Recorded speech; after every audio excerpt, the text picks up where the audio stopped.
Bonjour Monsieur de Isara, Bonjour. j'ai d'autres questions pour vous. Qui êtes-vous, Monsieur de Isara? Qui je suis? Oh bah je suis un être humain tout simplement. Bon, il y en a qui disent que je suis un fou ou je suis un écrivain, je suis pas du tout écrivain. Alors si je suis écrivain, je dirais plutôt je suis une plume. Alors fou, bon, on est tous plus ou moins fous. Bon, c'est vrai que moi ma folie, je la canalise, je la raisonne et j'en fais des textes, des fleurs, je la rends créative, disons. Ma folie. Mais sinon, je suis comme tout le monde, je suis un pauvre mortel. Je vais aux toilettes, enfin, bien qu'il paraisse que non, en fait. Il paraît que parce que j'ai écrit un texte sur le fait que j'étais dépourvu de fonctions intestinales. Oui, la rumeur court. Oui, eh ben c'est vrai parce que je l'ai alimenté. Bon, je laisse le doute, je laisse planer le doute. Il est vrai que, bon, alors Quentin, il me dit que je n'arrête pas de parler de mon transit. Ah tiens, à propos de transit, Isabelle, elle a essayé un... Ah, il paraît que je parle sans cesse de mon transit. Alors pour quelqu'un qui est dépourvu de fonctions excrémentielles et intestinales, c'est un peu fort, je le reconnais. C'est Bon, un alors, comble en effet. pour en revenir donc à qui je suis, je suis un mortel comme vous, comme vous. Alors je suis pas meilleur qu'un autre, je suis pas pire qu'un autre, je suis pas meilleur. Bon, j'ai peut-être quand même, allez, j'ai quand même un peu plus de talent que les autres, mais sinon, j'ai mes faiblesses, j'ai mes tares, j'ai mes vices, j'ai mes hauteurs, j'ai mes bassesses, etc. Je suis un être humain. Monsieur de Isara, vous disiez tout à l'heure être fou tout de même. Les autres disent que je suis fou. Et que pensez-vous de cette folie? Et j'ai envie de vous dire, c'est une folie créatrice. Dès lors que vous aimez la vie, vous êtes fou. Dès lors que vous chantez les nuages, vous chantez la pourriture, vous chantez la merde, vous chantez les fleurs, les femmes, etc., eh ben vous êtes fou, vous êtes considéré comme fou. Parce que dès lors que vous aimez plus la vie que l'argent, c'est-à-dire la poésie, dès lors que vous aimez plus le rêve, la lune, la poésie, vous préférez ça à l'argent, ça au consumérisme ambiant, vous êtes considéré comme pas normal. Si vous avez un idéal autre que toucher une retraite dans votre vie, si vous avez des attentes autres que l'attente de l'âge de la retraite pour pouvoir profiter de la vie, vous êtes considéré comme quelqu'un de pas normal, quelqu'un de décalé, etc. Vous comprenez ce que je veux dire? Bien entendu. Vous savez ce que signifie poésie, Monsieur de Isara, n'est-ce pas? C'est extirper la matière du néant. Je ne savais pas, vous voyez. Je ne savais pas du... Non, moi je dis je suis inculte. Eh bien, pensez-vous, en tant que, éventuellement, poète, que vous extirpez de la matière du néant? Vous permettez-vous cette prétention, dirons-nous, n'est-ce pas? Car Alors, en fait, il n'y a que Dieu qui puisse être poète. justement, j'allais y venir. Alors moi je pense que non, justement, moi en tant que plume, je n'extire pas donc la matière du néant. Non, moi je ne fais que canaliser, c'est-à-dire capter comme l'énergie. Je capte ce qui est déjà, ce qui existe déjà, pour le déployer aux yeux des incrédules, des abrutis, des abrutis matérialistes. Quand je dis abrutis, ça veut dire des gens qui ont à l'esprit épais. Je leur montre les beautés de la création, les beautés divines. Moi, je ne crée rien en fait, pour ainsi dire, parce que la création, c'est pas. Par contre, je prends un peu de ciel et je déverse sur terre et je dis aux gens, regardez, Dieu existe, la beauté existe, donc Dieu existe. En somme, vous dites faire de l'art. Oui, il me semble, bien sûr, oui. Pensez-vous que l'art est une illusion? Oh, vos questions là dépassent mes compétences de mortel, je dirais. Moi, je m'occupe pas de savoir si c'est illusion ou pas. Je m'occupe pas de philosophie. Moi, j'aime la vie, je la prends comme elle est, et puis je maximise, je bonifie tout ce qui peut l'être, d'ailleurs tout est. Et je montre aux gens les beautés de ce monde, les réalités magnifiques que les gens ne voient pas, que les gens ils ne voient que leur petite misère mesquine, ils ne voient que les choses négatives, ils ne voient pas que déjà le fait d'être vivant, d'être né sur Terre, c'est un miracle.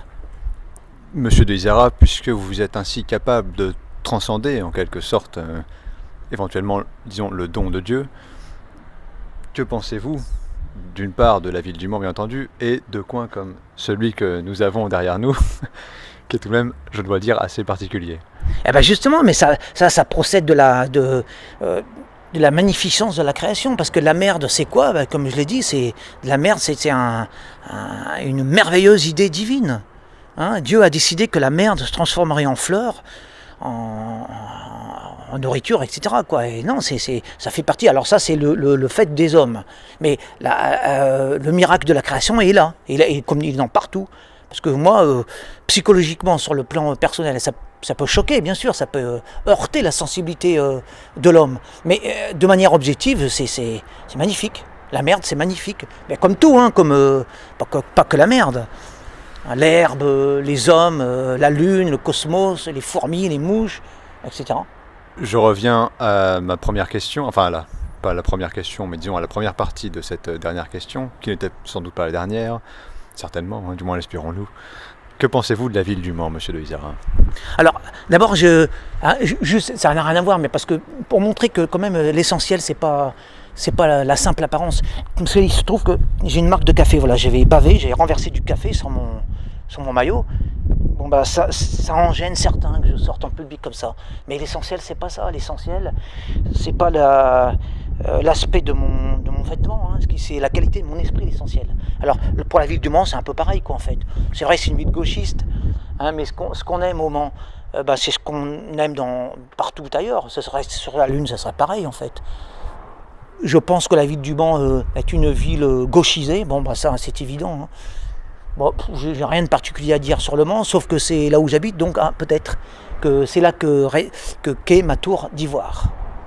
C'est du haut de cette ville que je toise le monde et que je distribue alors bons points ou gifles ou caresses, hein, textuellement parlant. Et c'est de là que fuse ma poésie, hein, en direction de la Lune, hein, toujours la Lune. Bon, donc on peut dire que le Mans, c'est une ville isarienne, hein, on peut dire, en quelque sorte. Une autre question? Peut-être une dernière. Pensez-vous mourir au Mans? Ah, ça c'est une question à laquelle j'avais jamais pensé. Il me semble que si je meurs, alors au Mans je serai inhumé au Mans, et si je meurs, disons à Marseille, à Rome, je ne sais où, je serai inhumé dans la ville. Mais c'est une question anodine pour moi. C'est anodin. Vous avez des questions un peu plus profondes, plus dignes d'intérêt? Quelle serait pour vous une question digne d'intérêt? Nous revenons un peu à notre entretien d'hier. Oui, ça serait une question qui concernerait mon nombril. Parce que je suis quelqu'un d'égocentrique et j'assume, et je suis là aussi pour faire le show, hein, parce que bon, tout le monde n'a pas les moyens aussi de se démarquer par rapport justement à son moi-je, hein, parce que moi j'ai les moyens, je suis un monstre d'égocentrisme, un peu égoïste aussi, mais j'ai les moyens justement par le don de ma plume de rendre intéressant ce nombril minuscule là, qui s'agite sur cette planète. Hein. Moi j'en fais quelque chose d'éternel. Du moins j'ai la prétention. Monsieur de Izera, peut-être une dernière ou une pénultième question, c'est vous qui le verrez je pense. Estimez-vous importantes les différences à faire éventuellement entre d'une part orgueil et fierté que vous semblez posséder et d'autre part honneur et dignité? Alors d'abord je ne pense pas être orgueilleux, je suis fier, c'est vrai, ça je l'admets. Entre dignité et honneur. Dignité et honneur, oui, alors la dignité c'est important bien sûr, oui. L'honneur, l'honneur c'est plus, c'est pas toujours par rapport, c'est contextuel l'honneur il me semble. Hein. Oui, j'entendais simplement qu'il y a pour moi deux diades à mon avis. D'une part, donc, je reprends orgueil et fierté, d'autre part, honneur et dignité, et que si nous possédons les unes, nous ne pouvons pas, disons, être les autres. Oh bon, je sais pas, c'est trop fort pour moi. D'ailleurs, le mot diade, je sais pas ce que c'est. Je sais pas ce que ça veut dire. C'est trop fort pour moi. Non, moi, je sais pas si... beaucoup de gens pensent que je pense beaucoup. Non, moi, je suis plutôt dans...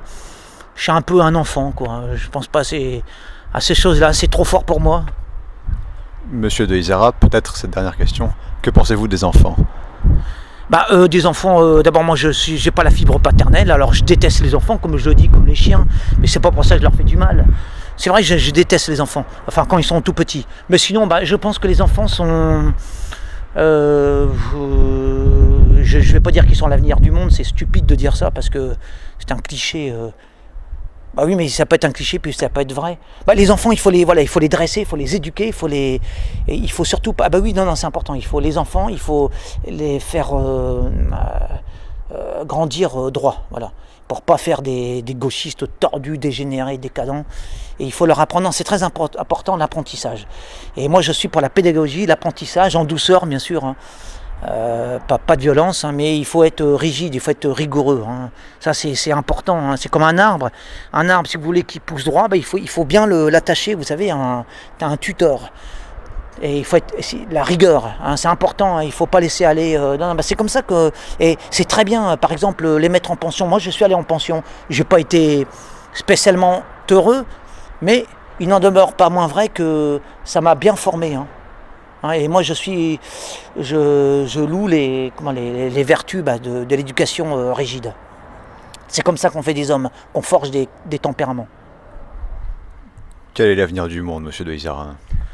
L'avenir du monde, je le vois par rapport à moi. Je vois Izara célèbre, hein, parce que c'est pas hypocrite, c'est pas d'hypocrisie.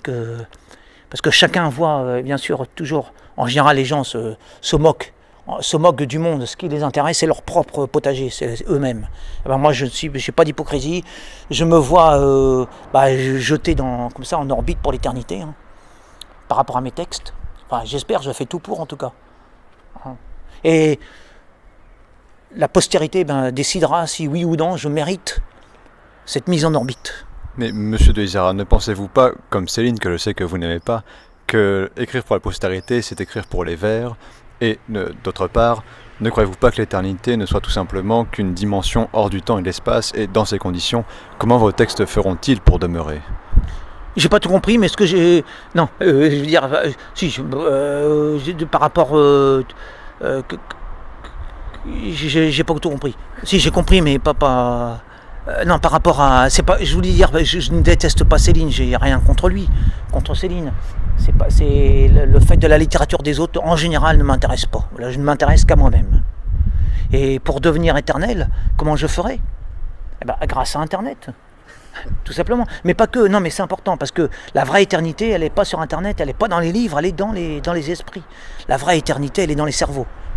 Je donne un exemple, Gavroche. C'est un personnage de génération en génération qui survit, qui se maintient dans l'éternité. Hein. C'est ce qu'on laisse dans les cerveaux, dans les cœurs, dans les âmes. C'est ça les vrais livres. Parce que les livres, ça se détruit. Même si un livre est éternel, si le livre est fait d'ineptie, personne ne le retiendra. Il n'accédera jamais à l'éternité. La vraie éternité, elle n'est pas c'est pas de l'encre sur des feuilles.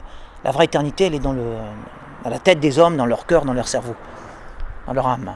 C'est ça la vraie éternité. Et c'est à cette éternité-là cette éternité-là que je souhaite pour moi. Alors les deux, bien sûr, si je peux faire le livre et l'âme, bien sûr. En général, un livre réussi, c'est un livre qui laisse une empreinte dans l'âme. Parce que vous avez plein de livres qui ne laissent aucune empreinte. Hein. Mais croyez-vous que l'âme soit éternelle? Bien sûr. Sinon, ça serait désespérant. Bien sûr que oui. Mais que pensez-vous du désespoir? Je ne connais pas le désespoir. Alors moi, je ne sais pas. Qu'est-ce que j'en pense? Ce sont des... Désespérer, c'est vraiment n'avoir rien, c'est tout perdre. Hein. Je comprends pas, moi je comprends pas les gens qui sont malheureux. Je comprends pas. C'est vrai, parce que... Attention, je dis ça parce que dans l'état où je suis, beaucoup de gens se suicideraient. Hein. Ne serait-ce que sur le plan économique. Ils se suicideraient parce s'ils étaient dans la situation où je suis actuellement, de désespoir. Ce qui est fort quand même. Hein. Monsieur de Izara, une question qui est peut-être une boutade, que pensez-vous de l'économie? Ce n'est pas de mon affaire. Je n'en pense rien, quoi. C'est nécessaire, mais bon, c'est pas mon univers. Et je m'y intéresse pas, c'est très ennuyeux. Pour moi. Bien, monsieur de Izara, sans doute aurons-nous l'occasion de nous revoir par la suite. Je l'espère, tout du moins. Et alors, je vous poserai d'autres questions. D'accord, moi je vous remercie beaucoup.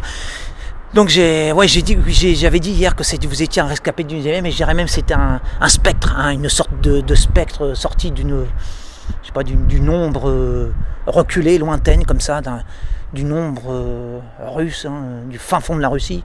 C'est un personnage. Hein. Moi je vous remercie. Hein. J'étais très heureux de vous rencontrer, Stanislas. Je vous remercie beaucoup aussi, j'ai également été très heureux de vous rencontrer, monsieur de Izara.